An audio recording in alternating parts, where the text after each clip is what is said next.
कहानी की शुरुआत में हम एक औरत को देखते हैं जिसको लेबर पेन हो रहा होता है और काफ़ी ज़्यादा वो रो रही होती है। उसकी मदद करने के लिए वहाँ पर एक औरत होती है और एक व्यक्ति होता है जो कि उसको संभाल रहे होते हैं। उसके गले में हम एक लॉकेट भी देख पाते हैं जो कि काफ़ी अजीब लग रहा होता है। तभी यहाँ पर उसको एक बच्चा होता है लेकिन वो रो नहीं रहा था। लेकिन थोड़ी देर बाद वो रोने लगता है, लेकिन इसके बाद ही तुरंत उस औरत को और भी ज़्यादा पेन होने लगता है और वो और ज़ोर से चीखने चिल्लाने लगती है और कहती है मेरे पेट में कुछ है, और सीन कट हो जाता है। फिर हम 30 साल के बाद का समय देखते हैं जहाँ हम एक परिवार को देखते हैं जिसमें जूली और एलिस नाम की दो लड़की होती हैं और उनकी माँ होती है। उनकी माँ नर्स का काम करती थी। वो दोनों बेटियों को तैयार करके स्कूल भेजने के लिए चली जाती है। जब वो दोनों रास्ते में होती हैं, जो एलिस होती है वो अपने बीएफ के साथ वहाँ से चली जाती है और यहाँ पर जूली से कहती है कि वो आराम से घर के लिए चले जाए और किसी को ना बताए। तभी हम एलिस के पिता को देखते हैं जो कि डिटेक्टिव होते हैं। वो अपने परिवार से अलग रहा करते थे क्योंकि उनका झगड़ा उनकी माँ से हो गया था, क्योंकि वो शराब पीते थे और अब वो उन्हें मनाना चाहते थे। तभी वो एक जगह पे जाते हैं जहाँ पे उन्हें एक बॉक्स मिलता है जिसके अंदर से उन्हें एक फ़ाइल मिलती है। वो फाइल एक केस की होती है जो कि काफ़ी समय पहले बंद हो गया था। उसके अंदर से उन्हें एक लॉकेट मिलता है जो कि काफ़ी अलग लग रहा था, जो उन्हें काफ़ी महंगा लग रहा होता है। तो वो सोचते हैं क्यों ना वो अपनी वाइफ को इसे देकर उसे मना लेंगे और वो उसे अपने पास रख लेते हैं। इसके बाद हम देखते हैं ये लॉकेट उसी औरत का था जो हमने शुरुआत में देखी थी। तभी वो अपने घर आते हैं। यहाँ पर उनकी बीवी उसे अंदर नहीं घुसने देती है, लेकिन फिर बाद में अपनी बेटियों की वजह से उसे अंदर आने देती है। सभी बैठ के खाना खा रहे होते हैं। तो यहाँ पर जूली बताती है कि एलिस अपने बीएफ के साथ घूमने जाती है और इसीलिए वो पढ़ाई नहीं करती। इस बात पर उसके माता पिता उसे बहुत ज़्यादा सुनाते हैं, तो एलिस नाराज़ होकर वहाँ से चली जाती है। तभी हम देखते हैं कि एलिस के पिता उसकी माँ को वो लॉकेट दिखाते हैं जिस पर उन्हें वो पसंद नहीं आता है और वो उन्हें वहाँ से जाने के लिए कह देती है। इसके बाद एलिस के पिता वहाँ से चले जाते हैं। तभी हम देखते हैं यहाँ एलिस की माँ किचन में खाना बना रही होती है और उधर यहाँ जूली उसे पहन कर देखती है। उसे पहनने के बाद ही वो अजीब सी आवाज़ें करती है जिसे सुनकर एलिस उसके कमरे में आती है। वह वहाँ देखती है तो एक बुक पढ़ रही होती है जो कि बच्चों की थी। तो एलिस कहती है तुम इसे क्यों पढ़ रही हो, तुम तो बड़ी हो चुकी हो। इस पर वो कहती है मैं नहीं पढ़ रही, बल्कि मैं यहाँ पर एक बच्चे को पढ़कर सुना रही हूँ, लेकिन वहाँ कोई भी बच्चा नहीं होता। तभी एलिस उसके गले में वो लॉकेट देख लेती है और वो लॉकेट उसके गले से निकाल लेती है। इसके बाद हम देखते हैं यहाँ उनकी माँ के पीछे एक अजीब परछाई खड़ी होती है। इधर जब एलिस उस लॉकेट को ध्यान से देख रही होती है, उसे एहसास होता है कि उसे कोई झांक कर देख रहा है, लेकिन जब वो बाहर जाकर देखती है तो उसे वहाँ पर कोई दिखाई नहीं देता। इसके बाद वो जूली के कमरे में जाती है तो जूली अपने बेड पर आराम से सो रही थी। इसके बाद वो उसके नज़दीक जाती है तो वो देखती है उसकी चादर से ब्लड निकलने लगता है जो कि काफ़ी ज़्यादा होता है, जिसे देखकर वो डर जाती है। जैसे ही वो चादर उठाती है, चादर के नीचे कोई भी नहीं होता, जिससे वो डरने लगती है। लेकिन तभी उसके पीछे आ जाती है जूली, जो कि काफ़ी भयानक दिख रही थी। उसे देखकर वो चीख जाती है। तभी वहाँ पर उसके करीब आकर जूली उसे और भी डरा देती है, जिससे वो अपनी आंखें बंद कर लेती है। उसकी चीखों की आवाज़ सुनकर एलिस की माँ वहाँ आती है तो उसे बताती है कि मैंने जूली को देखा। तभी वो देखते हैं जूली तो वहाँ आराम से अपने बिस्तर पर बैठी थी। यहाँ पर उसकी माँ एलिस को संभालती है। उसके बाद हम देखते हैं अगले दिन के समय हम देखते हैं कि एलिस और जूली दोनों अकेले घर पर होते हैं। तभी एलिस का बीएफ वहाँ आ जाता है तो वो उससे बात करने चली जाती है। इधर जूली उस इमेजिनरी फ्रेंड के साथ अकेली खेल रही थी जिसे वो कहानी सुना रही थी। यहाँ पर वो अपना नाम उसे जोना बताता है। तभी हम देखते हैं उसके पीछे रखी अलमारी अचानक ज़ोर से हिलने लगती है और वो उसके ऊपर गिर जाती है, लेकिन इससे पहले ही जोना उसे एक तरफ खींच देता है। लेकिन उसकी चीख निकलने के कारण एलिस तो वहाँ पर पहुँचती है। वहाँ पर उसकी माँ भी आ जाती है। तभी देखते हैं यहाँ पर उसके हाथ पे निशान बन गया था क्योंकि जोना ने उसे खींचा था।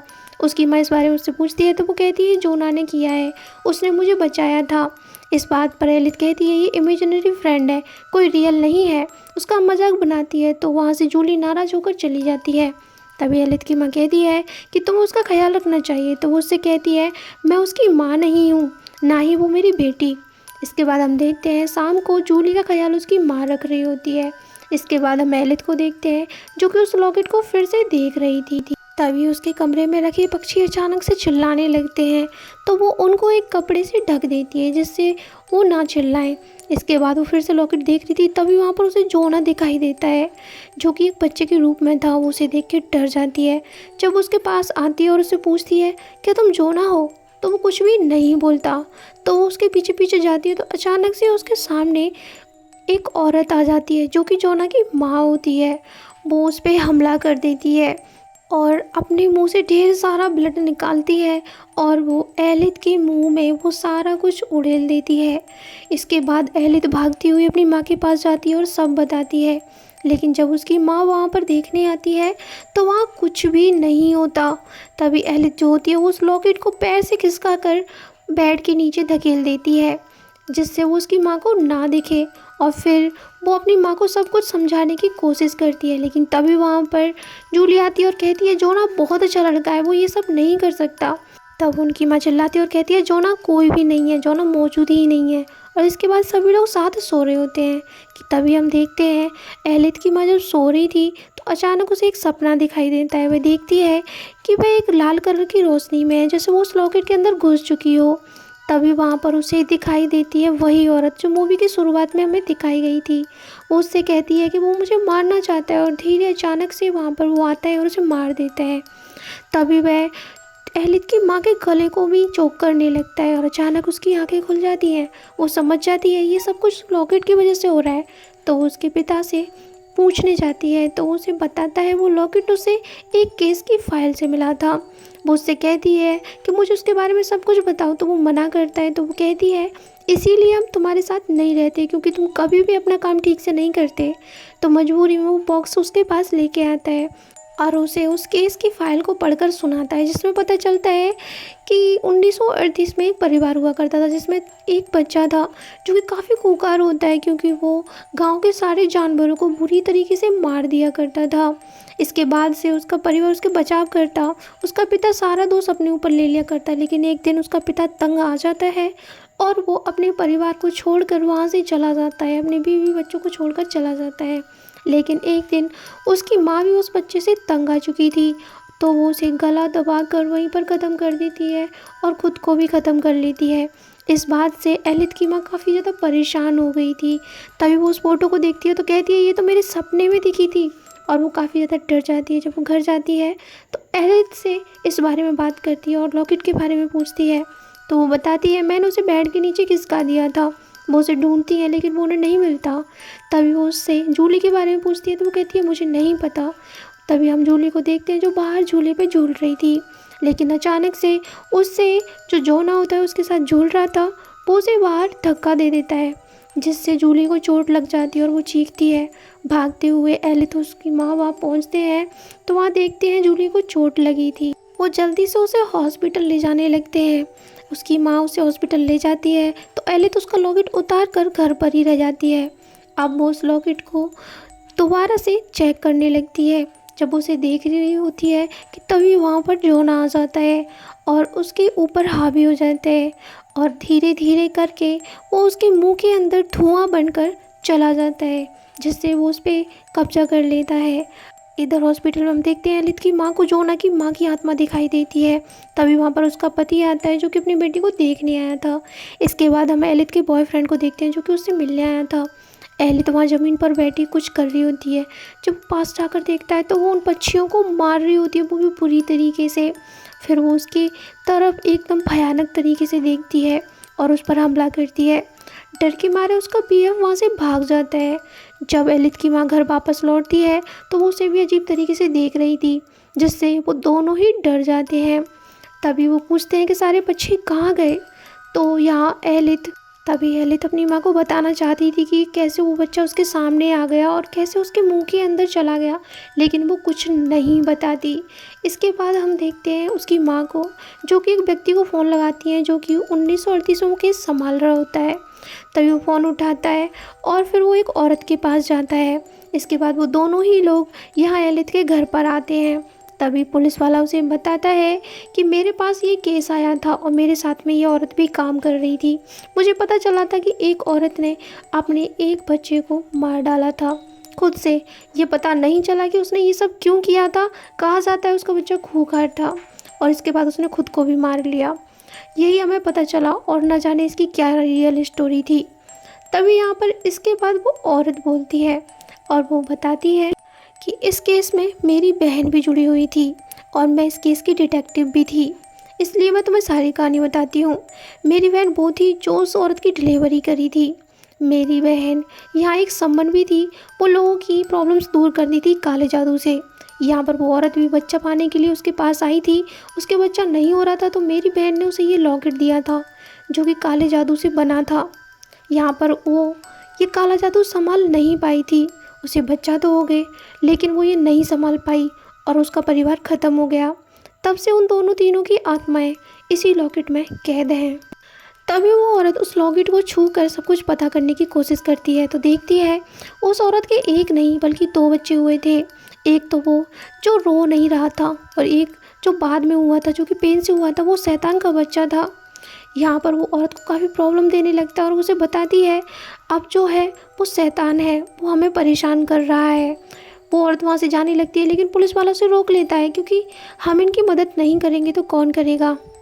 तभी हम एलित को देखते हैं जो कि कहती है हमें ये नहीं करना चाहिए, लेकिन उसकी माँ समझाती है। फिर भी एलित वहाँ से चली जाती है तो उसकी माँ फिर भी ये सब करने को तैयार हो जाती है। अब सभी लोग मिलकर यहाँ पर रिचुअल करने लगते हैं और वो पुलिस वाला निगरानी रख रहा था।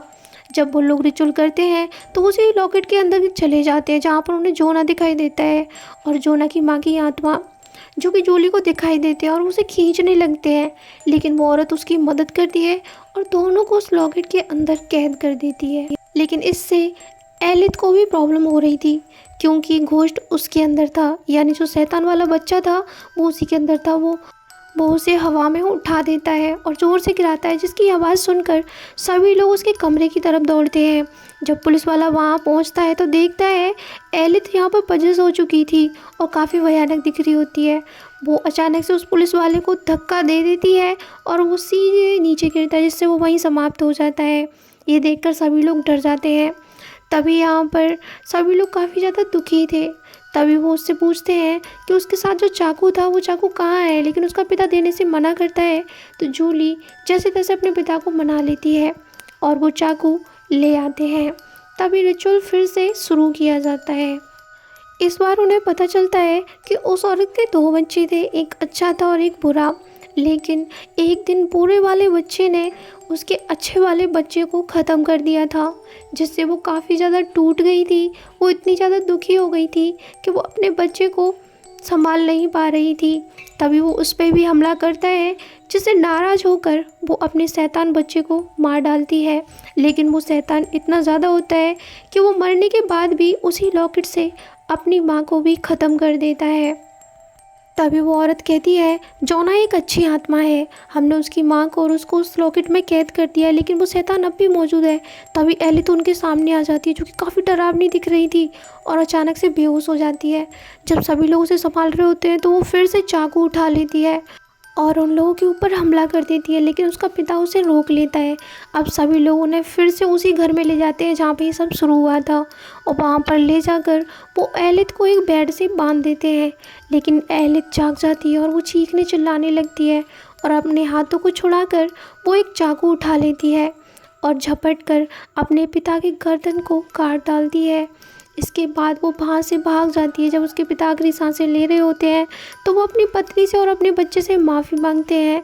वो लोग काफ़ी रोते हैं, लेकिन अभी उन्हें एलिथ को बचाना था तो वो एलिथ के करीब जाते हैं और उसे बचाने की कोशिश करते हैं। लेकिन एलिथ यहाँ पर पजस हो चुकी थी। वो उस औरत पर हमला कर देती है और उसे घायल कर देती है। तभी वो औरत जूलिया से कहती है तुम्हें उस दुनिया के अंदर फिर से जाना होगा। वो फिर से उस दुनिया के अंदर चली जाती है वो लॉकेट पहनकर। जब उसके अंदर जाती है तो वहाँ पर उसे जोना मिलता है। वो जोना से मदद मांगती है तो जोना उसे छूकर उसके अंदर चला जाता है, यानी उसकी आत्मा उसके अंदर चली जाती है।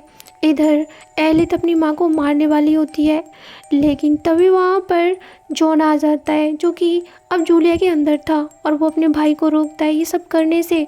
वो उसे समझाता है कि याद करो हम दोनों भाई कैसे प्यार से रहते थे, और उसे वो दिन याद दिलाता है जब वो दोनों प्यार से एक साथ खेला करते थे। उसे ये सब याद आ जाता है। जब उसे याद आता है कि ये मेरा वही भाई है जो मुझे प्यार करता था, तो वो भी अब एलिस के शरीर को छोड़ने के लिए तैयार हो जाता है और धीरे धीरे एलिस के शरीर से वो बाहर निकल जाता है और एलिस बिल्कुल ठीक हो जाती है और सभी लोग एक दूसरे के गले लगते हैं। वो औरत भी वहाँ पे घायल होती है लेकिन ठीक होती है और ये मूवी यहीं पर ख़त्म हो जाती है।